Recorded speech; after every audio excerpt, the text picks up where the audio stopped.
Hello, I'm Felicia Jackson. And I am Giulia Bottaro. Welcome to Shake and Not Burn. Every day we're bombarded with headlines of crisis and disruption, from climate shocks to inequality to AI upheaval. But behind the noise are choices, patterns, and opportunities. What we need is sustainability literacy, the clarity and confidence to interpret complexity, see trade-offs, and make decisions. Our podcast goes beyond the headlines to uncover how real people are tackling change and what we can learn from them. You can use these ideas to stay steady, even unshakable, in a world that feels uncertain. This is Shaken Not Burned. Hello and welcome back to Shaken Not Burned. We're nearly a decade on from the Paris Agreement. And depending on who you ask, that was either the foundation of global climate action or a promise that's quietly failed. We can see the US pulling back from support of climate action, the EU is renegotiating disclosure rules, and many companies are increasingly reluctant to talk publicly about climate at all. The thing is, the situation isn't changing. The physics doesn't change. What we're seeing is political opposition to climate action, whether that's in newspapers, in politics, and yet beneath the noise, every indicator is actually suggesting that something else is going on. We're seeing increasing research where banks are seeing the implication on valuation of climate impact. We're actually seeing companies investing. They're experimenting, they're financing solutions, they're reshaping products and value chains at a scale that we've never seen before. The problem is they're often doing this without a clear way to explain what that effort actually means. So we're basically talking about a shift that challenges how we think about corporate climate action. Moving from asking, how many emissions have you reduced, to how are you contributing to global net zero, or if you don't like that phrase, to action on climate change. So today the question isn't just whether companies are cutting emissions fast enough, it's whether we even have the right tools to recognise how companies are contributing to the solutions, and whether the current frameworks that we use are helping or holding us back. So today we're being joined by Rachel Delacour, co-founder and chief executive of Sweep, an enterprise platform for managing carbon and ESG data. Sweep and the Mirova Research Centre have launched what they're calling the Climate Contribution Framework, a new standard for corporate climate action.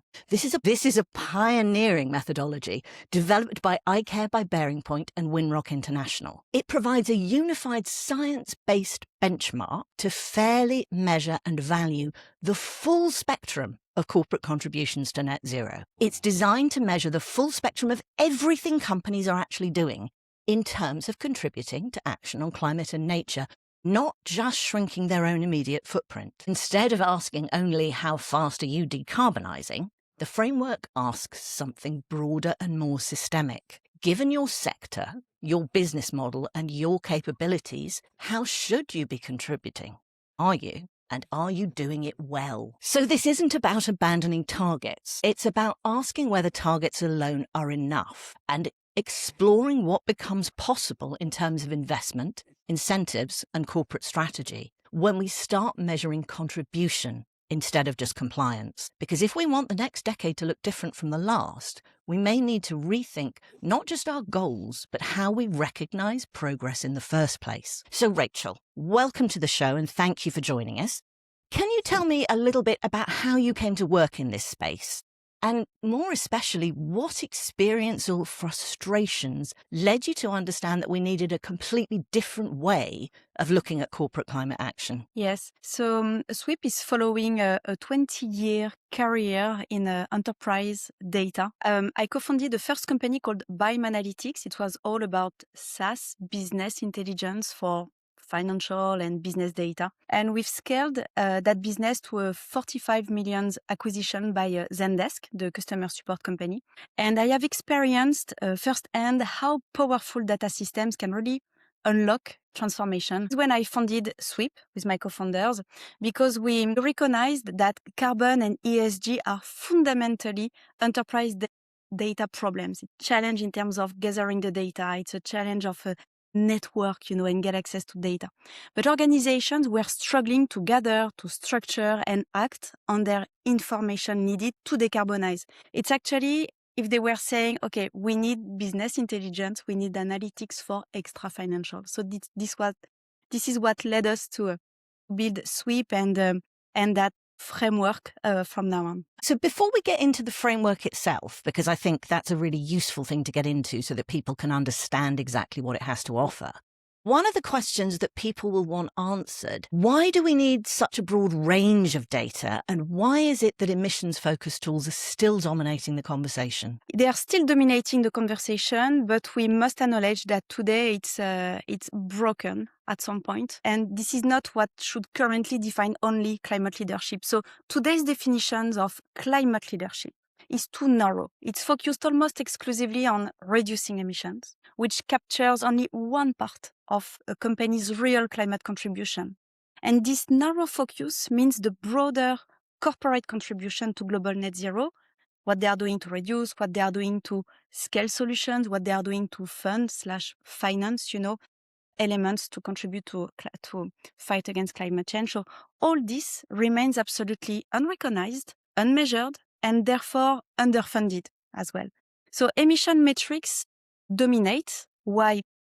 They are tied to legacy standards, which is already great. This is an element of measurement, only one, but they don't reflect sector-adjusted reality as well. I think we've lost that sector adjustment reality. So not all companies have the same contribution potential, and emissions alone cannot show true leadership today in a world where we need to go even faster in terms of climate contributions, and in a world where companies are doing a lot, actually. This is about understanding not just what you're reducing, but what you're building, what you're displacing, how you're helping to regenerate the positive contributions that you make. So what do you think are the most important forms of contribution that companies can make today that the current metrics are either ignoring or not recognizing? Yes, or failing to see as well. So it's about, for example, scaling solutions. So we talked about reducing the emissions. So everyone is very comfortable with that idea on how we can measure that. There is lots of methodologies. But when it comes to also scaling solutions, there is so many companies who are deploying low carbon solutions at scale. And this enable reductions well beyond their own footprint, actually. There is also that financing climate innovation part that I was mentioning just before. There is so many companies also who are channeling capital into technologies, into projects, into nature-based solutions. And this accelerates that system-wide decarbonisation. But today's, the frameworks, are barely measuring that, So there is something that has to be done to measure that holistic contribution. And it's also about making sure that, having said that, there is that sector-specific contribution potential that is measured. So traditional metrics ignore that different sectors have different abilities to reduce, to enable, or to finance action. This is the reality between the steel manufacturer to the software vendor. There is many different ways to contribute. And it has to be sector adjusted so that everyone can be actually compared. So this overlooked action, this is the why of the climate contribution framework, because it captures that three levers, the reduction. So reduce, scale, finance. Okay. So and we've been building that. So with the large companies you've mentioned before, with the international organizations you've mentioned, with Mirova and ICARE, and the ones you've listed, Winrock International. What's interesting is that it's coming from that understanding of what companies were claiming for, were asking for, were sometimes feeling unfair about, And it's at an international level, because those companies, all those companies who've participated to that creation of that contribution framework, it's decades of maturity of understanding how to work with companies. It's so optimistic actually for climate action today to finally manage to have this new framework, making sure that all companies will find fairness to measure, their contribution. So we are very proud first of what has been done for sure, but it's only the beginning. For me, it's really that putting the right, glasses of fairness on top of what's done by different companies. I think the question of fairness is a really interesting one, because there is a lot of blame that gets pushed around by different corporates and different actors saying, well, yes, but I'm doing this and you're not doing that, or whatever it might be. But what I really love about this is that it seems for the first time to be something that's looking at the system. It's looking at the interactions between different sectors, between different behaviours, the impacts that happen. We know that what happens in one sector affects what happens in another. Yeah. But one of the things we've seen with a lot of the existing frameworks is it's all very binary. It's all yes, no, you've hit your target, you haven't hit your target. There's no contextualization. And I think possibly that's what's been lacking. I've been talking to a number of different people about frameworks, and there is a challenge that a lot of corporates are under a huge amount of stress. There are so many different pressures and priorities, and there's a little bit of exhaustion in terms of, is this another framework where I have to complete something and tick boxes? But what you seem to be talking about is something very, very different. So if you could explain to me how the framework actually moves us from thinking about companies as emitters to thinking about them as enablers of climate action with different roles in the climate system, because I think that's a conceptualization that would really resonate with a lot of our listeners.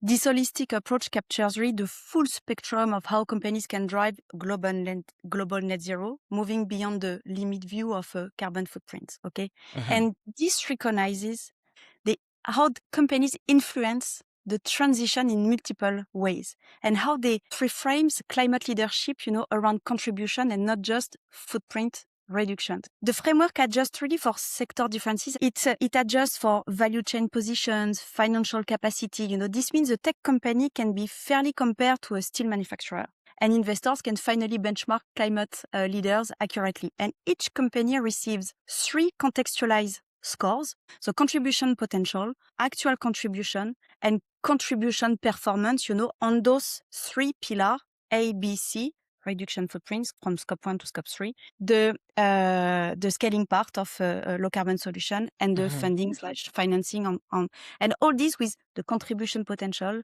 actual contribution, per pillars, and all this sector adjusted. So it's really a way to build on all those standards, but it's a bridges to all of them for those who are mostly dedicated to carbon footprinting. But it's really about making sure that the reduction part, it's about decarbonizing carbon footprint. The scaling part, it's about that deployment of low carbon solutions at scale. Finance, it's about channeling capital toward projects, innovation. And these 3 actions are really scored and weighted differently. I'm really insisting on it because it's pretty new, but it will capture, DC is capturing, because we've made those tests already with large companies, among them the Orange, the EDF, etc.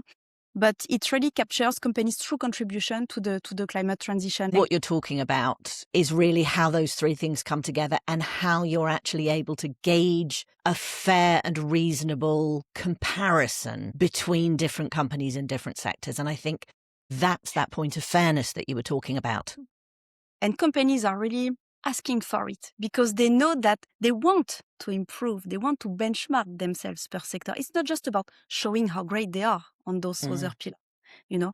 It's really about also making sure that they are continuously progressing compared to others. So this is where it's really interesting. One thing that leapt out to me when you were talking was that they were measured on potential as well as what they were actually doing. So in a sense, what you're also doing is creating a position where they can see the gap between where they are and what they could do, which enables the basis of some kind of transformation engine. It means they can identify where they can make the difference. And as an external customer or client or investor, you're actually able to see what they could do and whether or not they're committing to doing it or not. I think one of the things when we're talking about fairness is this issue of scaling solutions, because one of the problems that comes with that is under the science-based targets, emissions reductions are intended to be absolute.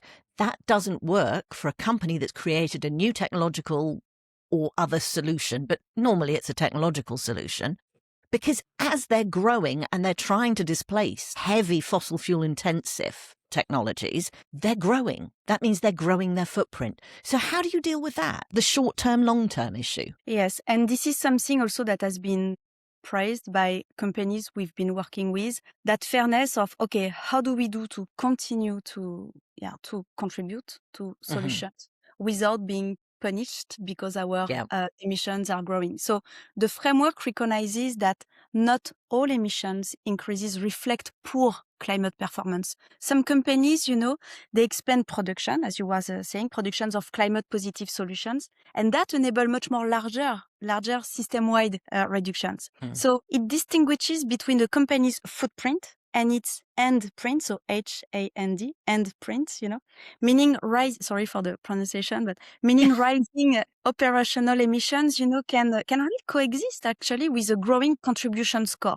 So the measurement across those three levels with sector-adjusted weighting allows for companies with, I would say, with high solution potential not to be penalized, okay, when growth temporarily increases emissions. And I just would like to give you an example of EDF, so Électricité de France. EDF is the number one electricity provider and distributor in France, in Europe, and normally, unless statistic changed, but it's the third one at a worldwide level.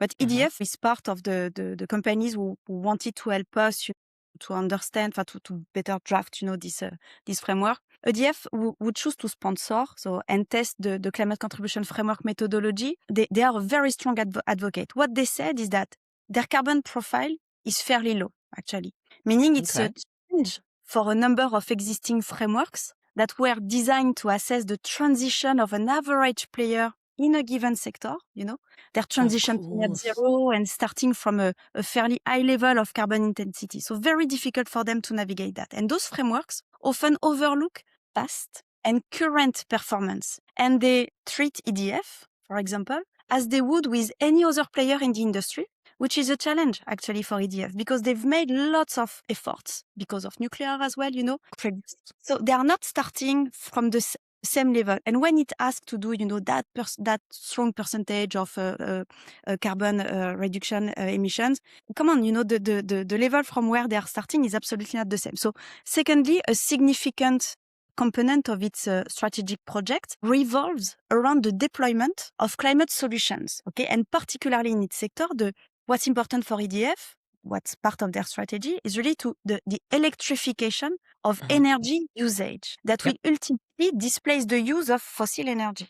So this goes beyond action on its own carbon footprint. And as it does a lot to promote climate solutions beyond the scope of their direct customers, so this goes very beyond that. They have to mention that somewhere, and they have to at some point be recognized and benchmarked, compared through that lens also of what they are doing aside of their own carbon footprint. So all this has to be assessed in a way that is just fair. I really get why this is so powerful, because you are actually being able to recognize carbon displacement, able to recognize that first movers have done something already. They're not on the same playing field. And so they shouldn't be treated the same way.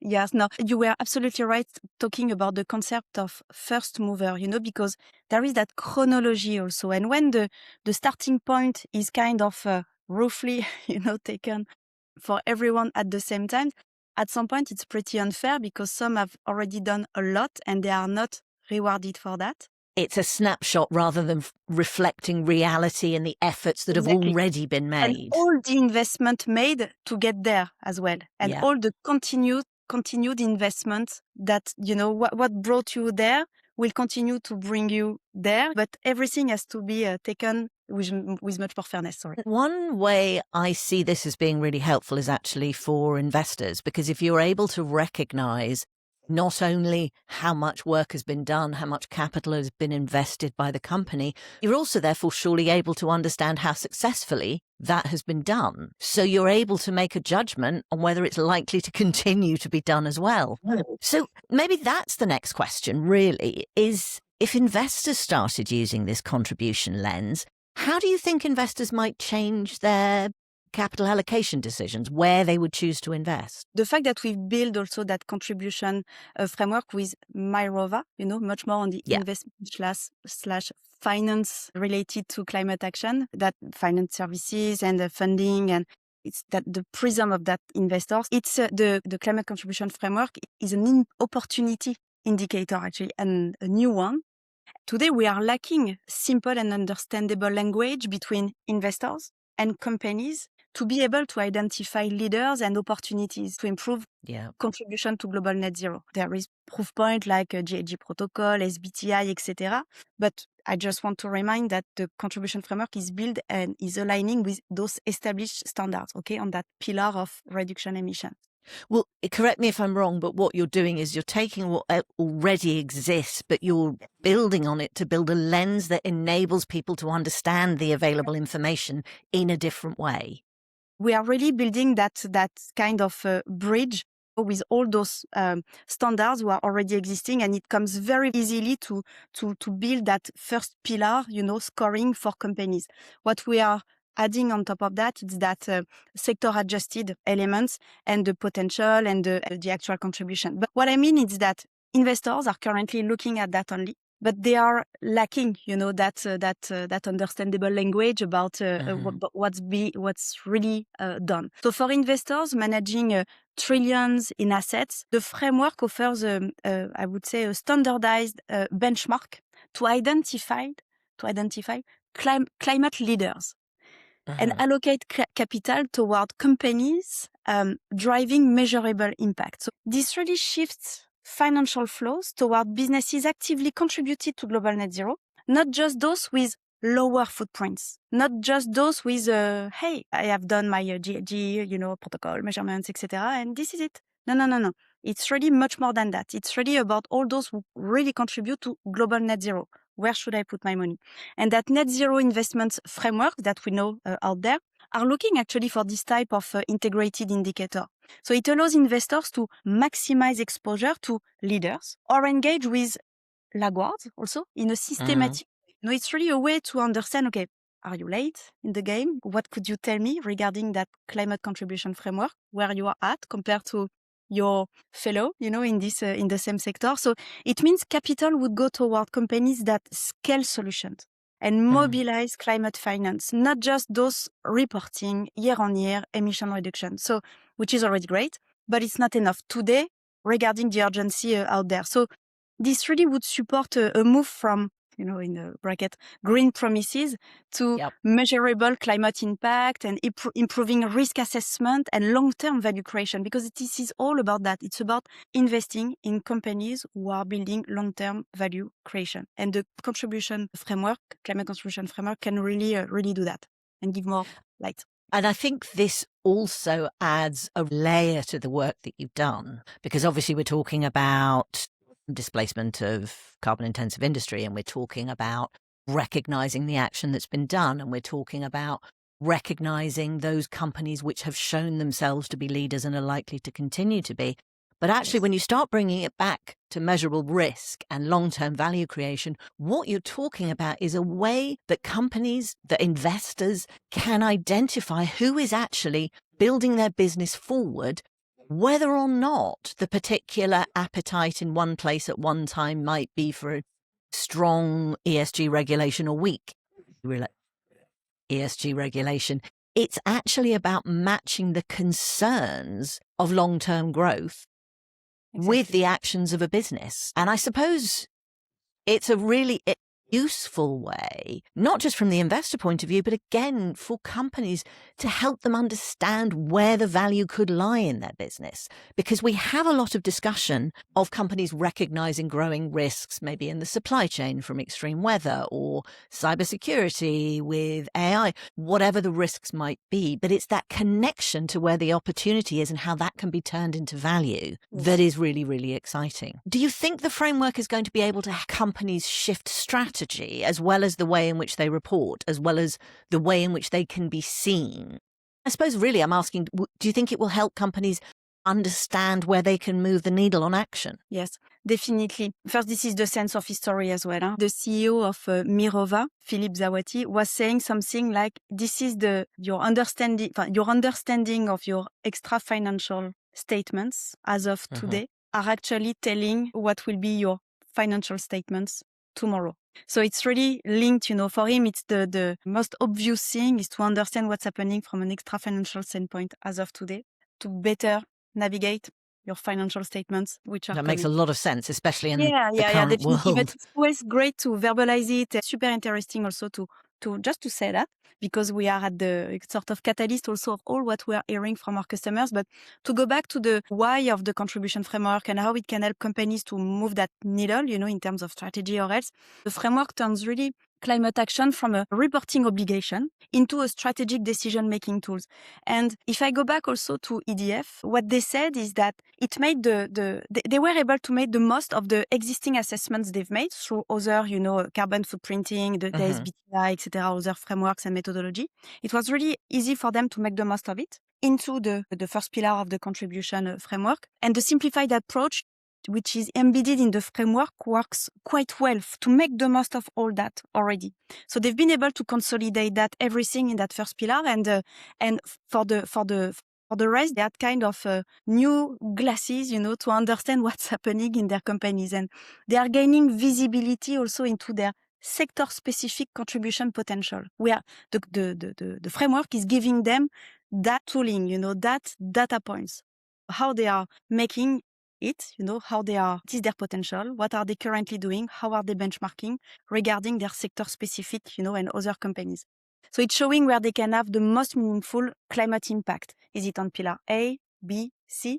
So it really helps businesses prioritize also actions across the three levels. Where am I performing? Where do I have the most potential, on those three pillars regarding that holistic climate actions compared to my other companies of my sector? So over time, it may become central to how net zero strategies are built. They have those three levels to help them contribute, to fight climate change. So it's, and what's interesting also, I would say, is the fact that some of them told us that even policymakers can gain a credible and sector-adjusted, benchmark to be reused, that could eventually inform new disclosure or just inform disclosure rules, maybe taxonomies and incentive structure. So all this is nurturing also what we could expect from policymakers. And how the environment for reporting and understanding is going to change. There is one thing I did want to just emphasize, if I understood you correctly, because I think this is really important for companies that are exploring the idea of a new framework. What you were saying is that companies can actually use the data they've already generated for other frameworks. They don't have to do new things. What this does is provide a new lens and a specificity about their sector that enables them to have clarity about what they're doing and where they should be going in a different way. Is that right? Yes, exactly. It's not about throwing all what they've been doing, reporting on CDP, SBTI, XYZ, and starting again with a new one. No. That framework is really making the most of all the data points that have already been informed, in all those frameworks. And we have that ability to really easily, populate all those data for this pillar A when it comes to emission reductions. For some, also, there is the transition plans that have been done, etc. So it's really a way to get part of this information to populate, pillar A, B, C. Are you reducing your emission? How are you scaling solutions? How are you funding it? But just making sure that it's much more exhaustive in terms of what you are, of how you are informing yourself as a company, your employees, your investors, your customers as well, and how you are really benchmarking and not just being, I don't want to see, I'm just reducing some of my emissions. Yep. How am I really contributing and how I am, where are the rooms for progress? You mentioned the potential for the sector benchmarking to be used in the design of policy or the deployment of incentives in different ways. Are there other ways in which this could have an impact perhaps on the wider public? Well, I suppose actually if you change the incentives and change the way businesses are acting, that will have an effect on the wider public, but perhaps civil society. That I'm just interested in how you see the framework and what it offers and how it fits into that wider holistic systemic understanding of the way economies and societies work. Yeah. And the public is, I was talking about customers, but they are asking for transparencies, so the more they receive that transparent way to hold companies accountable with less greenwashing and more measurable proof of impact on those different pillars to make sure that companies are not judged in an unfair way, all this is good for your customers. It's good for your resilience through time as a company. So and your customers must know about what you're doing to scale solutions, not just reduce emissions.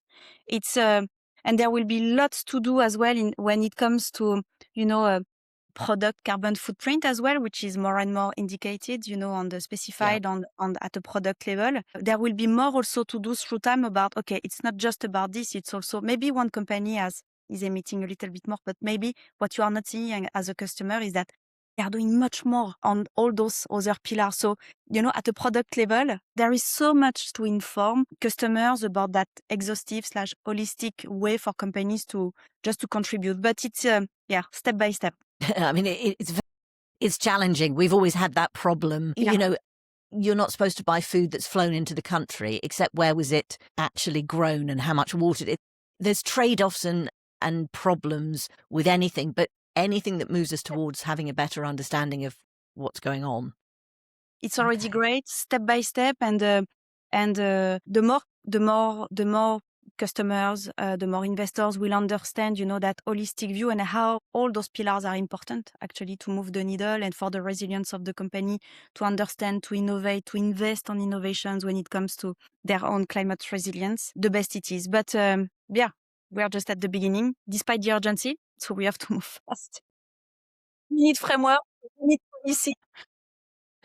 One of the things that really stands out to me about the framework, beyond just moving across silos, is the potential for looking at the wider system in a holistic way and the potential for actually building resilience. There's been a lot of conversation in the last 18 months or so about sustainability and climate mitigation and how we actually have to think more about adaptation and resilience because climate impact is hitting harder and faster than expected. And I'm just wondering, do you have any thoughts on how this contribution-based model could actually help support longer-term climate resilience? Yeah. So first, it's also bringing that framework is bringing the levers, and all companies don't have the resources or to investigate on what should be done. Some are just following what should be done on the paper, or some have a little bit of consultancy, or some are climate change. It's all about showing our reductions of our own footprint. This framework is actually giving also kind of literacy about what can be done. So we try also to through the way we are sharing that information and speaking about it at a broader scale. We really want to show companies that pushes them, to invest not only in reducing their own risks, but also in strengthening the wider systems, by scaling solutions, by financing. This is part of their resilience. So we are showing example of that also in the white paper that we've written. But by recognizing and rewarding solution scaling and climate finance, this is what we are really explaining. It really channel resources into the infrastructure and innovation needed for long-term climate resilience, funding, scaling innovative solutions, innovation, and it's resilience for every kind of companies or services, So, plus this is just the sense of history. At the end of the day, there is this very, very sense of history, whether you want to move or not in the direction of contributing. Well, you have to know where you are in order to know where to go. But companies are so busy, if you can't tell them how to get there, they won't even start. We must also democratize it and explain it with very easily. It doesn't have to be just mathematic, formulas. It's really about showing the tangible business value of it as well, to be recognized as innovators in that space, etc.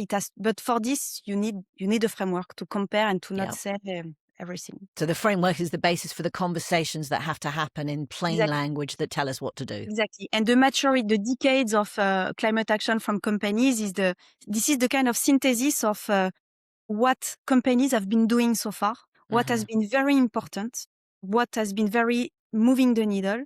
And in this framework, we are showing to companies out there that it's not just about reducing emission. It's important, of course, but it's even more than that. And some of them they didn't realize what they were already doing, and they must be rewarded. You know, Felicia, since the beginning at Sweep, we know we've bet on companies.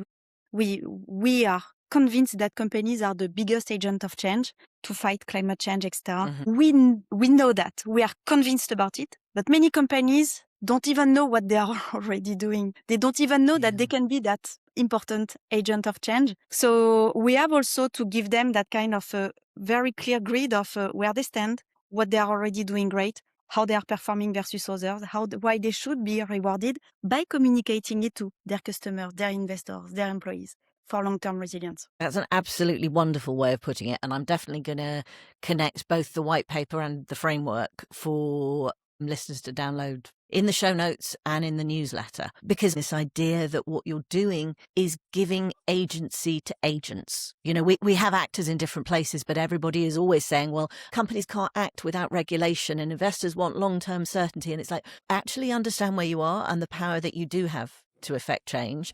And that gives the company almost the go-ahead to do it, but it allows investors and customers and clients to say, either I don't care if they don't, or that's exactly what I want. That's where I want to go. That's who I want to be associated with. That's the kind of world I want to live in. I want to bring it down now to a slightly more personal level.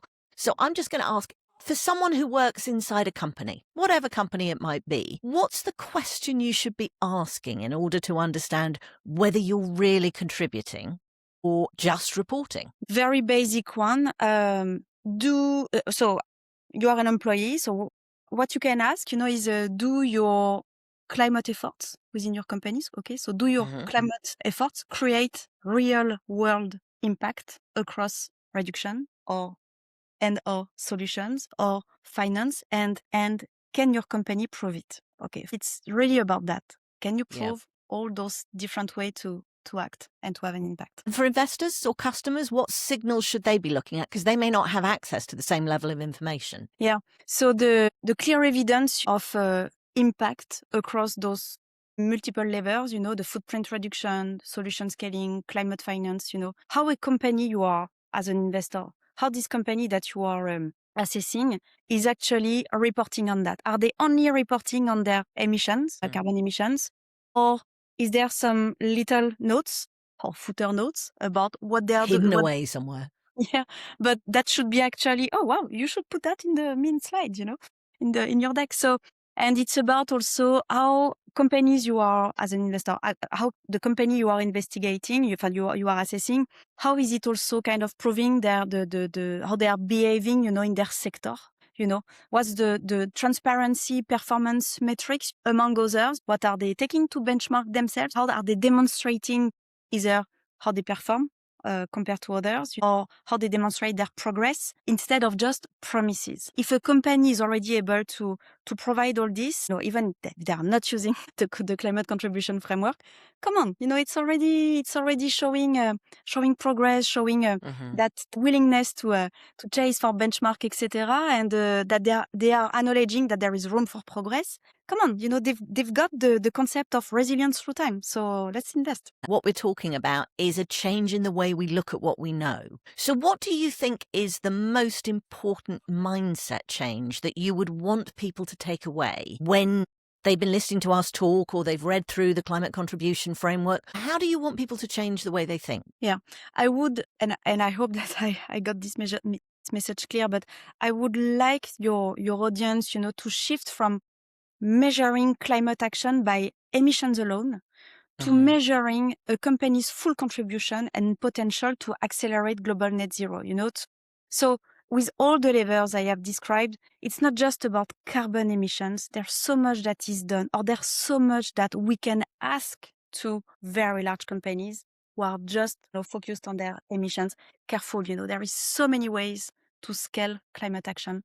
So yes, I would like this to your audience to keep that in mind. And so would that be fair to describe it as a shift from a focus on historical data that's been collected and is already done to the potential for change? Yes, exactly. The potential here is absolutely important. Not just promises on the future expected trajectories, but the potential and how you will benchmark regarding that potential through time for yourself, regarding your sector. And yes, if we manage to organize that at scale, come on, we may get there at some point. I think that is a wonderful note to end on. Thank you for that. So thank you very much for joining us today, Rachel. It has been fascinating learning about the climate contribution framework.